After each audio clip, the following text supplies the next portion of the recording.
Nikita Mirzani mengkritik Habib Rizik. Apa kapasitasnya Nikita Mirzani untuk bisa mengkritik?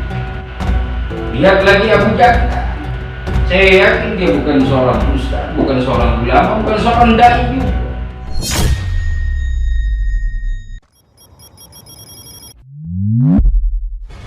Para sahabat yang dimuliakan oleh Allah, dicintai oleh Allah, kita menyampaikan kepada para pemirsa, menyapa para pemirsa dimanapun berada, khusus Indonesia.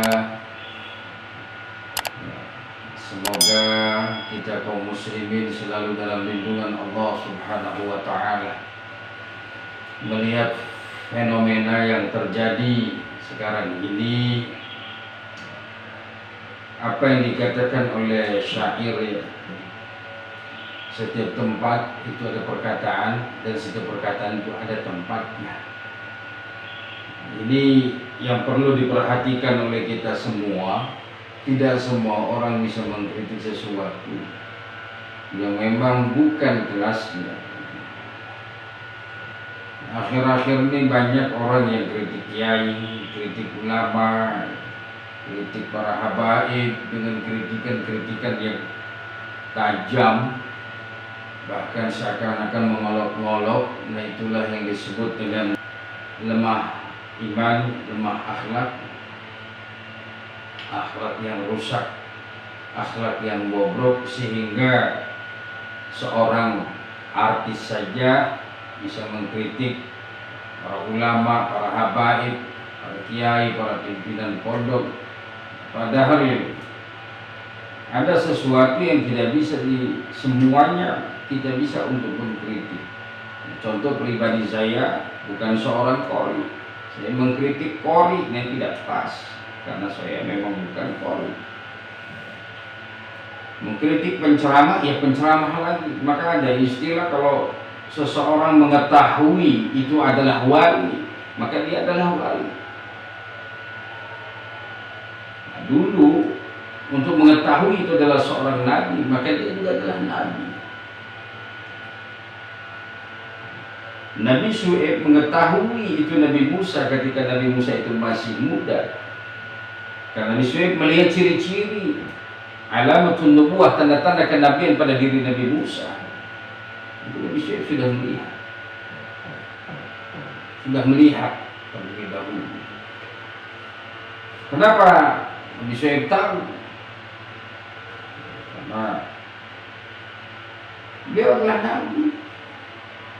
Dulu para wali ketika berjalan jauh, kenapa ada seseorang mengetahui kalau itu adalah wali? Karena orang itu adalah wali, maka dia akan tahu kalau itu adalah wali Allah. Artinya sinkronisasi keimanan seseorang terhadap seseorang itu akan memunculkan getaran dan menyatakan sesungguhnya dia itu adalah sama keimanannya dengan dirinya. Akan memunculkan kekuatan spiritual keimanan dia sehingga dia mengetahui bahwa itu adalah wali Allah. Kenapa dia mengetahui itu adalah wali Allah? Karena dia sendiri wali. Maka yang mengetahui bagaimana penceramah, bagaimana amar ma'ruf nahi munkar, yang mengetahui adalah orang-orang yang beriman kepada Allah. Dengan sinkronisasi antara keimanan, kekuatan keimanan dan keimanan, maka dia akan menerima keimanan itu.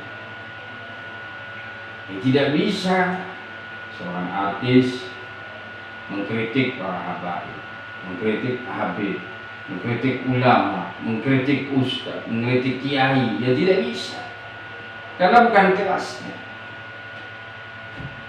Ketika kita diajak bicara bagaimana perjuangan, bagaimana pengorbanan, bagaimana sepak terjang, bagaimana kita membela kebenaran, maka orang-orang yang tidak pernah mengerti sampai kapanpun dia tidak akan pernah mengerti. Karena sebuah kebenaran itu bisa terjadi dari hati dan pikiran yang benar. Maka ketika menyampaikan dakwah, menyampaikan Islam, menyampaikan amar dan ma'ruf, menyampaikan yang hak, al-haqqu min rabbika fala takunanna minal mumtarin. Kebenaran itu dari Tuhanmu, jangan ragu kebenaran itu. Kebenaran yang mana? Yang dari Allah Subhanahu wa Ta'ala, tentunya yang ada dalam Al-Quran, dan tentunya yang disampaikan oleh Nabi, karena Nabi didukung dengan wahyu. Dan apa yang dilakukan dan apa yang diperbuat oleh Nabi besar kita Muhammad SAW itu adalah menjadi kesepakatan seluruh kaum muslimin bahwasanya itu adalah dasar-dasar syariat dalam Islam.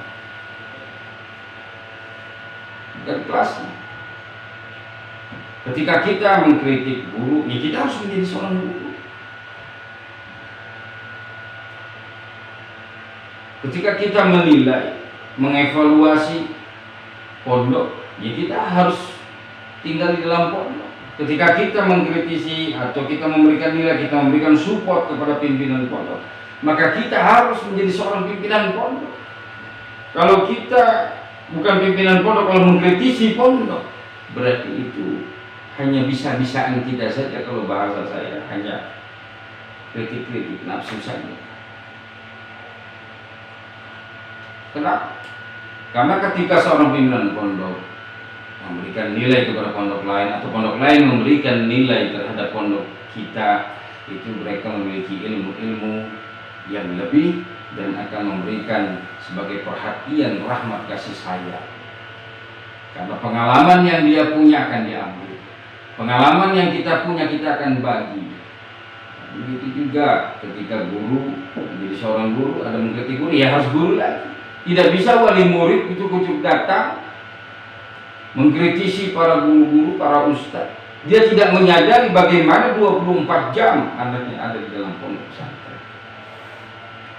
Baik dari mulai makannya, bangun tidurnya, tidur kembali, belajar di kelasnya, mandinya, ganti bajunya, olahraganya. Ini semua membutuhkan ilmu-ilmu kepesantrenan yang tidak sedikit tapi luas pengalaman bagaimana mengatasi seorang santri di dalam pesantren. Maka ketika itu kita belajar, ketika ada kekurangan, belajarnya kemana? Bukan ke wali murid, tapi belajarnya ke pondok pesantren yang sudah lebih maju. Belajar lagi ke pondok pesantren yang lebih disiplin. Belajar lagi kita ke pondok-pondok yang lain yang al-iqtisad, yang perekonomiannya penuh dengan kemandirian sehingga dapat membentuk pondok pesantrennya. Maka disitulah pengalaman-pengalaman bisa berbagi. Maka berbagi itulah yang disebut ya, rahmatan lil alamin, kasih sayang, kasih sayang dari alam semesta. Begitu juga pula para dai-dai tidak bisa dikritik oleh artis yang sekarang lagi heboh, Nikita Mirzani mengkritik Habib Rizik. Apa kapasitasnya Nikita Mirzani untuk bisa mengkritik? Kapan dia berdakwah?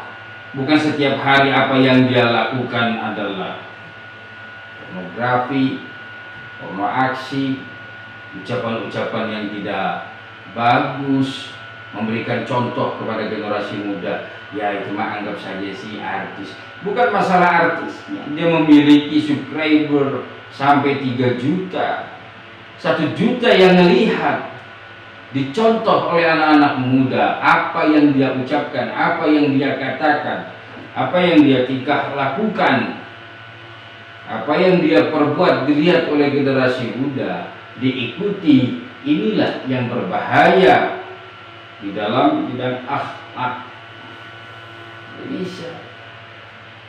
Tidak bisa dia mengkritisi seperti itu. Itu bukan tempatnya dan bukan posisinya. Lihat lagi Abu Janda dengan gayanya seperti itu. Saya yakin dia bukan seorang ustaz, bukan seorang ulama, bukan seorang dai juga.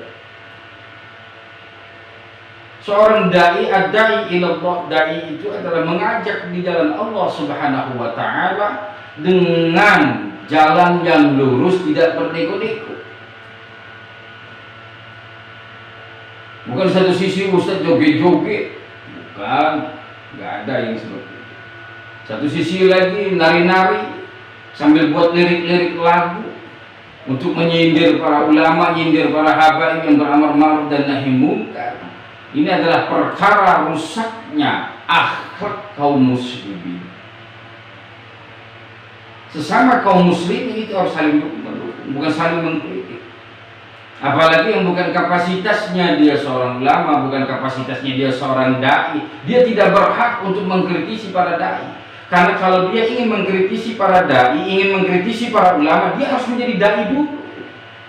Dan menjadi seorang dai tidak semudah kita bicara di mic ini, tidak semudah kita bicara di YouTube, tidak semudah kita bicara di medsos, Facebook, Instagram, tidak semudah itu. Ada ilmunya, ada prosesnya. Bagaimana dia berjalan, bagaimana dari dia sebelum dewasa, bagaimana ketika dia beranjak dewasa, bagaimana dia dewasa, bagaimana dia berlatih di hadapan orang, bagaimana dia bertutur kata ketika ada tamu datang atau dia bertamu.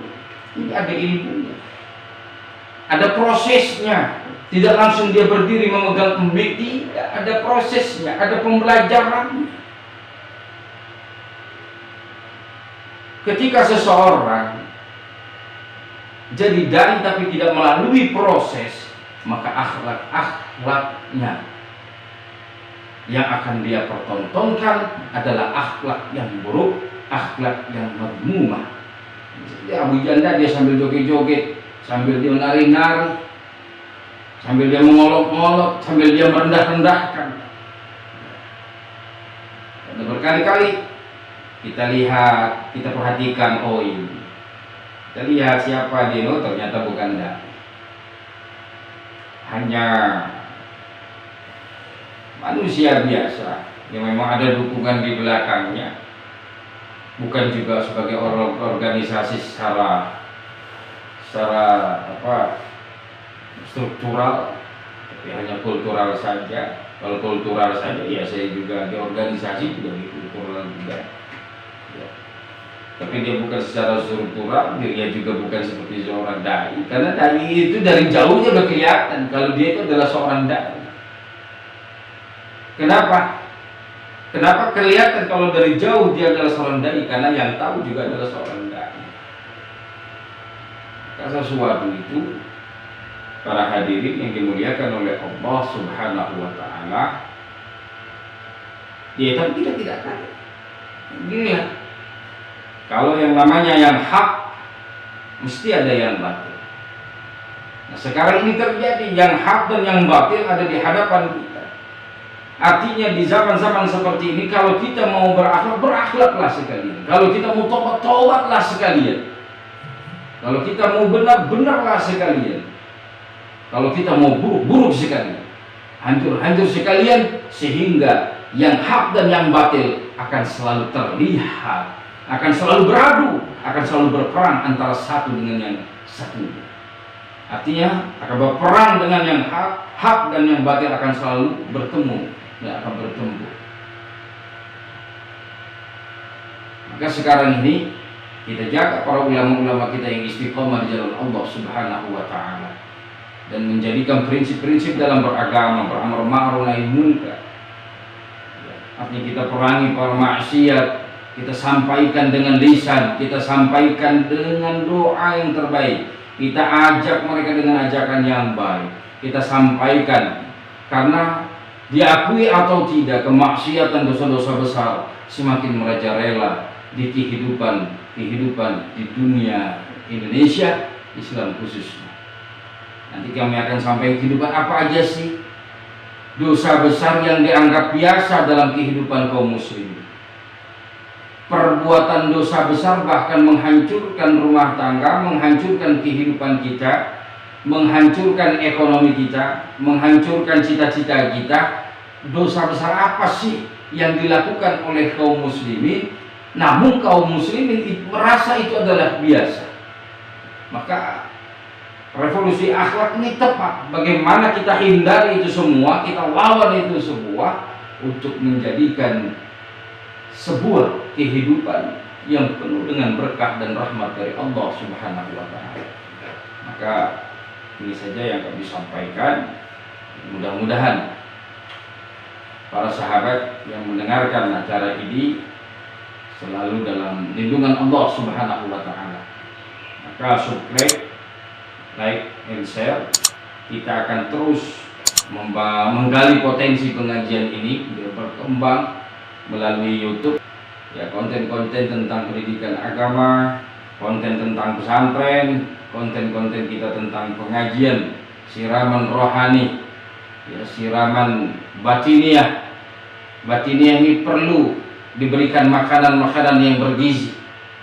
Kalau tubuh, ya, jasmani membutuhkan makanan 4 sehat 5 sempurna. Nah, kalau batin ini memerlukan makanan batin adalah zikir kepada Allah Subhanahu wa Ta'ala. Itu saja yang kami sampaikan kepada pemirsa, kepada Allah mohon ampun, kepada para pemirsa mohon maaf yang sebesar-besarnya. Wallahu muwaffiq ila aqwamit thoriq. Wassalamualaikum warahmatullahi wabarakatuh.